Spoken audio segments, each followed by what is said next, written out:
Elle me parlait beaucoup de ce qu'elle mangeait. Pour vous donner un exemple, des petits pois complètement noyés dans la sauce, ce genre de choses.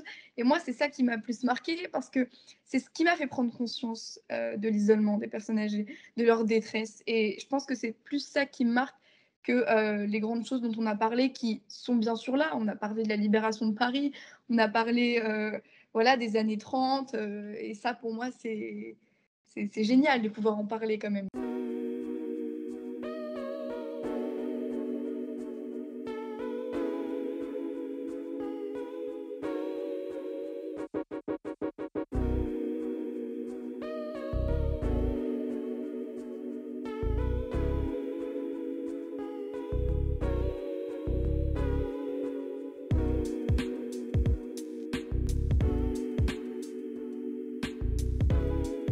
Le projet m'est venu suite au confinement, parce que pendant le confinement, j'ai participé à une initiative de la Croix-Rouge qui consistait à appeler par jour une dizaine de personnes âgées pour prendre de leurs nouvelles, savoir comment elles allaient, essayer de prendre un peu soin d'elles dans cette période où tout le monde était à l'isolement.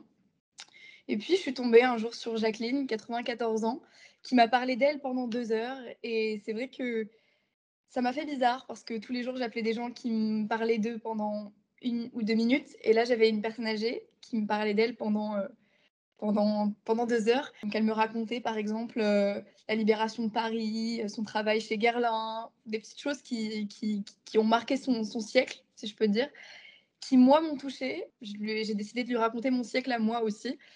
Et donc, je lui ai rédigé une lettre en lui parlant de moi, de comment moi je voyais, ma vie aussi, ce que j'avais fait malgré mon âge, qui était, bien moins âgé que le sien.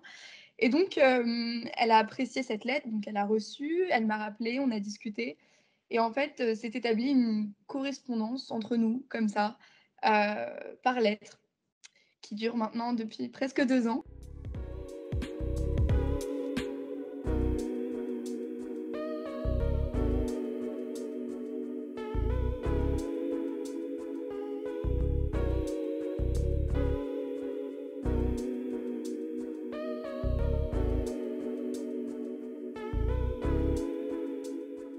Il y a 2 types de gens intéressés, si je peux le dire comme ça.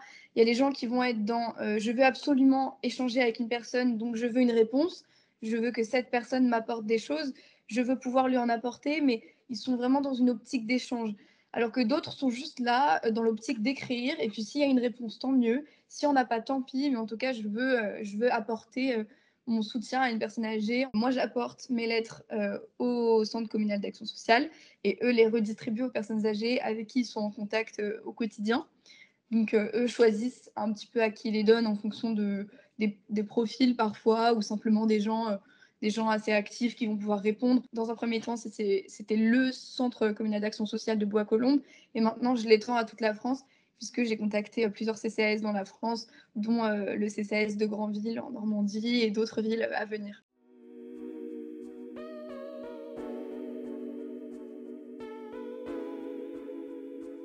Aujourd'hui, l'objectif, c'est d'abord d'intéresser les jeunes et de leur faire écrire des lettres. Au-delà de ça, je pense que j'aimerais beaucoup développer le projet à l'échelle de la France. Ça serait bien si beaucoup de CCAS pourraient, recevoir nos lettres et les redistribuer. Donc c'est en train de se faire, mais le temps qu'on contacte tous les CCAS, c'est compliqué, c'est lent, voilà. Et puis il faut aussi beaucoup de lettres, ce qu'on n'a pas aujourd'hui, comme je vous expliquais. Après, dans une optique encore plus large, j'aimerais beaucoup que mon projet fonctionne à l'échelle européenne, parce que je trouve que c'est important aussi, l'échange, entre nations et puis, entre jeunes et vieux de nations à une autre et ça je pense que ça pourrait encore être intéressant, mais ça sera, je pense, une seconde partie. Life. Life. Life. Life. Life. Life. Life. Life.